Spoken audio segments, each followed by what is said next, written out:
Hey, deserving listeners, it's time to continue our journey with Katie and Derek on Married at First Sight, Season 10, 2020. My name is Dr. Kirk Honda. I'm a therapist, and I'm also a professor where I train therapists, and I often have a lot to say to these TV shows, so let's get to it. Beyond the physical, is there something beneath that that's a little more substantive? I think it's definitely growing, but I can't say it's at this substantial, level quite yet. We've moved past that little initial honeymoon phase, and I feel like we were kind of a little stagnant with moving forward, making more progress, because I felt like we made as much progress as we could without real feelings behind things. Wow, that's interesting. So I thought that this couple was doing really well, but it sounds like they're doing well. They're not fighting, but it sounds like there isn't as much of a spark, I don't know the word they would put to it, as they're hoping for. That's interesting. Let's see what they have to say here. Do you feel like you're roommates? A little bit? I know you do. Oh, yeah? I know he feels like we're roommates. Why do you say that? He has said the word roommate, and I'm like, no, I'm not your roommate, I'm your wife. So that's pretty rough that he feels that way. Now, it stands to reason. I can't imagine one, moving in with someone without having ever met them before, and two, getting married to them and being on film. Like, I could see that being very disruptive to the regular romantic feelings that might build over time. I could also see it's like, well, we're basically, I think it's day 10 of the marriage or something. You could say, well, we're basically on like date 20, maybe 2 dates a day kind of a thing. And yeah, I'm still unsure by date 20 about how I feel. But I don't know, that isn't what he's saying, right? What he's saying is he feels like roommates, and she doesn't feel that way. She feels like they're in love, I'm guessing is what she is feeling. And he feels like they're just roommates. That's unfortunate, because I was really pulling for this couple because they seemed really, really cute together. I was a little bit concerned. I was like, uh-oh. A little bit like, oh no? Yeah, it just feels very surface level right now. So I will commend this couple for being very differentiated through this process. They're both able to say what's on their mind without worrying about disapproval from the other person. And they're both able to hear the other person without overreacting. It'd be totally understandable for her to get very hurt and very angry having heard what he just said. But she isn't. She has enough self-esteem and enough connection with who she is, I'm guessing, that is being able to withstand this rejection, in a sense. It's not a major rejection, and maybe she doesn't see it that way, but we could see another person in her shoes really becoming unhinged when they hear that the person that they married isn't really into it and feels like she's just a roommate. For me, I realized that the main thing that's missing here is time. I want this to work out. I want to do everything I can to see what happens here. Yeah. But I don't think I could actually maybe, feel love for at least 6 months to a year. I don't think there's anything wrong. They're playing the ominous music, but is this show aware of the way the real world works? I feel like this show, it's like, oh no, he's not in love with her yet. They met a week ago. A lot of us out there might say like, well, if you fall in love with someone and you're damn sure that you're in love with someone in the first week, isn't that a little unusual? I mean, certainly that can happen, but isn't it more normal that it takes a while for you to know or even build those loving feelings? So he just said it's going to take him 6 to 12 months to build that love. Sounds perfectly reasonable to me. With other couples, the Reverend doesn't like it when there's any sign that it's not going to work out between the two of them. And instead of just hearing him and just being like, okay, I hear you. Well, what do you want to do now? And how do you feel about it? And just kind of going back and forth between the two of them. I'm guessing what the Reverend is going to do is he's going to try to coax him to force love. I don't know what's going to happen here. It scares me that Derek doesn't know if he's really going to fall in love with me. I got married at first sight to fall in love and be in love. I don't want it to just feel like a roommate situation. Like, that's not what I want. Yeah, I feel terrible for her. It's just awful to be in love with someone and to not have it reciprocated. It is just the worst. Hearing that hurt, like when he told me that. If it gets to a point where like nothing is progressing, then I'm not gonna wanna move forward. Well, I can't say I'm in love, but I definitely want to develop these feelings. I hope I do, but only time will tell. Have you ever been in love? No, I have not. How do you know? I don't. That's the crazy thing about it. I can't say that I've actually truly fallen in love before. But as far as I can tell, I will know when I do. Okay, that's interesting. He hasn't fallen in love before. I forget how old he is. I think he's mid-20s. Totally normal. It's a little on one end of the curve, but totally fine. But it does raise a question of, I'm guessing for him, and I think he's talked about this in other interviews, am I capable of falling in love? Because I've never been in love before. I don't know. And it does raise an interesting question as to if there's a barrier somehow for him that makes it hard for him to fall in love. Or does he not recognize love? Does he think love is something that it isn't, and he actually does feel love, but he doesn't call it love? I've actually had these conversations with clients before, because it is a pretty weird conversation to have. Because right now we could look at Derek and be like, and it sounds like they're having that, they're entering into that conversation of, well, how do you know you're not in love right now? And what would you feel if you were in love? It's a very weird conversation. And there's no one who can say they know the answer to those questions. There's no one that can tell Derek. There's no one who can tell Derek, oh yeah, you're in love. There's no way anyone can say that. It's one of those subjective things. It's a personal thing that we have to make up on our own. Now, there's been research on romantic love that you could read. There's themes to romantic love that aren't common to everyone, but I don't remember the themes, but you could look at that. But it's still up to the individual to make that choice. Now, if I was the couples therapist in this situation, I would value that. I would also value Katie's pain that she's feeling right now and worry that she's feeling right now. And I would enter into a conversation where both people get to be valued and get to be validated. Because why would you invalidate one person or the other? This pastor in the past with other couples, what he does is Katie is okay because she's in love and she's doing everything to make sure that this marriage is going to work. But he has to be pathologized. Derek has to believe that there's something wrong with him and in order for them to stay together. I don't know, but it appears as though the minister the reverend, has some kind of motivation to keep people together, which is not a couples therapist job. As a couples therapist, I value both people's position, and I would never try to force people to be together when one person doesn't want to do that. Now, I will say that Derek isn't saying, I want to leave. He's just saying, I'm thinking I might fall in love in the next year, and I'm willing to ride that out because I really like being with Katie. So there's no emergency to take an action right now.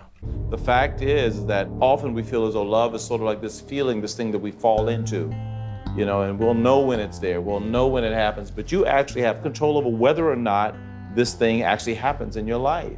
I vehemently reject the idea that people fall in love. I don't believe it. I believe people grow in love. You have to nurture it, you have to water it, you have to do all those things that are necessary to make it. So there's nothing inherently wrong with what he's saying, but he's basically implying that if Derek wants to fall in love, then he'll put in the effort and he will fall in love. That's basically what the Reverend is saying. That is not true in any research, in anyone's common experience. Now, does love take work? Absolutely. Does it take nurturing? Absolutely. Can you ruin your love for someone? Absolutely. But this notion that he's basically intimating that it's up to Derek to decide whether he puts in that effort or not. It's in line with that trying to force Derek to, take responsibility and all these kinds of things. Grow. That means you have control over it. For me, I have been. I've been in love. I want to go back and hear the full thing that he said because I cut him off in the middle. How do you know? I don't. That's the crazy thing about it. I can't say that I've actually truly fallen in love before. But as far as I can tell, I will know when I do. The fact is that often we feel as though love is sort of like this feeling, this thing that we fall into, and we'll know when it's there, we'll know when it happens, but you actually have control over whether or not this thing actually happens in your life. I vehemently reject the idea that people fall in love. I don't believe it. I believe people grow in love. You have to nurture it, you have to water it, you have to do all those things that are necessary to make it grow. That means you have control over it. So it's not a terrible, when I listen to it in its entirety, it's not a terrible thing to say, but I wish that he also would validate where Derek is coming from at the same time. You can do both of those. So there was somebody that I was dating casually. I actually mentioned it to you yeah, at our yeah, yeah. workshop. And you asked me if you were to go through with this, would you have any problem shutting that door? And I said no, but things kind of progressed. And he told me that he loves me. And that made it harder for me to make that decision. Apparently her ex still has an influence, even though it was supposed to be, done with. And hearing that is really frustrating. Okay, that's an interesting development, that she has an ex, that the ex has feelings for her still, loves her. And it sounds like she, although has said that she's closed the door on that relationship, there might be some residual feelings there. That's interesting for Katie, and it's concerning to Derek. It's interesting. This couple, they seemed so stable during the honeymoon. There's some stuff to get your hands on here. If that person came back into your life now, then what? Would that be a problem? It's hard to say. Are you still attracted to that person? Yeah. Now, I have to wonder if for Katie, she's saying these things and maybe even building these feelings because Derek has been calling her a roommate.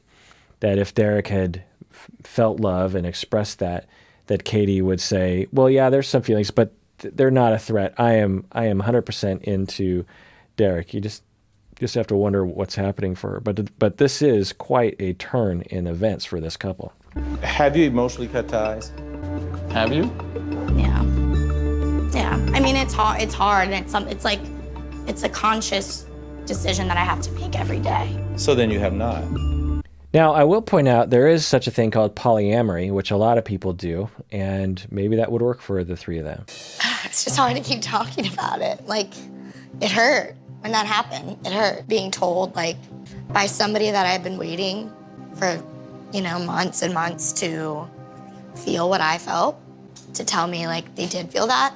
And even though I'm glad I made the decision to not be with him, because I don't want to be with somebody who's going to do that to me. But at the same time, yeah, it still hurts. It was I didn't really have a whole lot of time to process the healing. So I still kind of am. So this is good. The Reverend is getting into it. This is a good session at this point.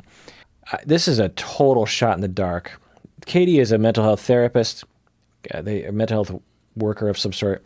And so I'm basing my hypothesis that I'm going to say on that a little bit, also on the little bit of exchanges we've seen between the two of them. I wonder if Katie thinks of herself as a helper and as someone who gives to other people and as someone who doesn't ask for help from other people. I haven't seen evidence of this directly, but this would be an hypothesis that we can build moving forward.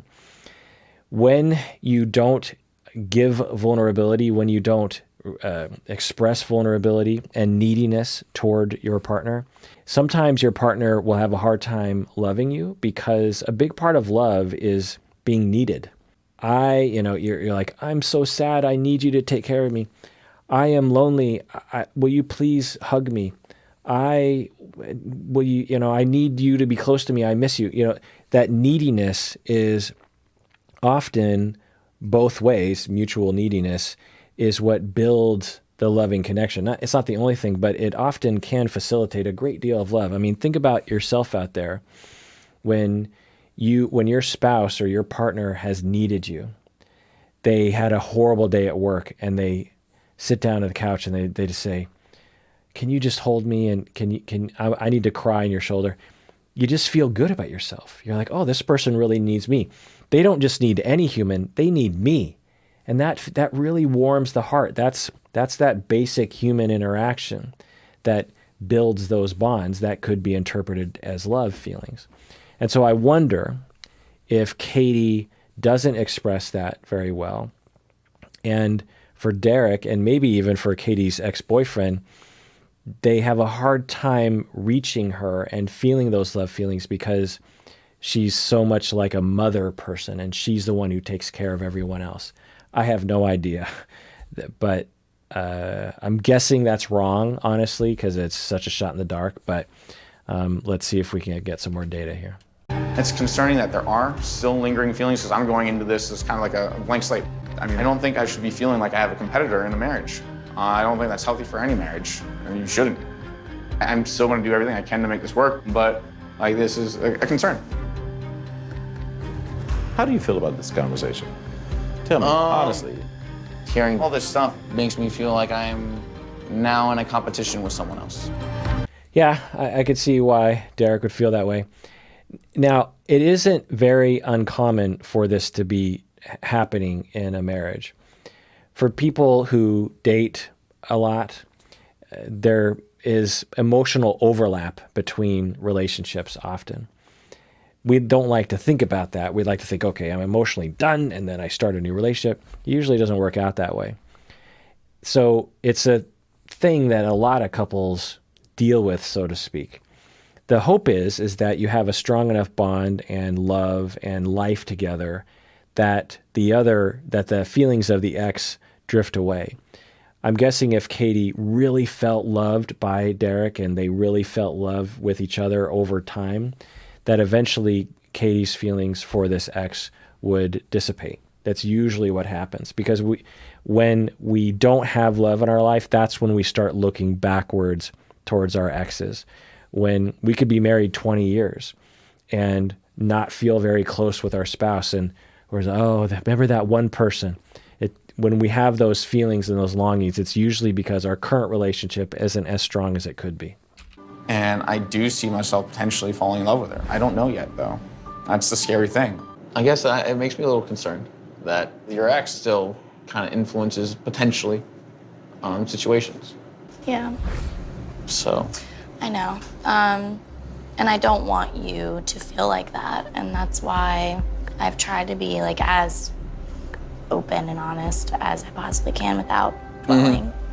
But I didn't really have a whole lot of time to get over it. So, like I said, very differentiated couple seemingly, because they seemingly have a lot of internal resources to fall back on in these difficult conversations. For Katie, she has a lot of reasons to gloss over this, sweep it under the rug, reassure him, or get upset that he's invading her space or whatever. And she's just laying it on the line. And for Derek, this is a threatening situation that the ex, and he's expressing how he feels. Now, I will say that there seems to be kind of a lack of emotion here because it would seem that there would be more emotion. Maybe they just don't trust each other well enough yet. Maybe the cameras are there and they're a little shy. So I don't know. We'll see what happens. Well, I mean, I will tell you that there's no communication. Okay. There's zero. That's Not good. even like following each other or anything like Okay. that. So I guess I will also say that I trust you, and I will continue trusting you. And two, whether it's for the good or the bad, I am not him. Great communication. This is just fantastic. A very difficult, and she cut to the chase. She's like, I know you're not asking me this, but in case you're wondering, no communication with him, not even following him, complete cutoff. That is a very intuitive thing for her to say. She's a mental health professional, so thumbs up, Katie, on that. Different. yeah. Well, you are a better man, and I'm happy that I'm with you. Great to see. I wonder what's going to happen for the two of them. I guess we'll find out next time. All right, everyone out there, please take care of yourself because you deserve it. And that is the end of the episode. Sometimes I forget how I end these episodes. Subscribe, hit the bell below, like this episode, comment below, become a patron, subscribe to the podcast. And everyone out there, please take care of yourself because you deserve it. You really, really do.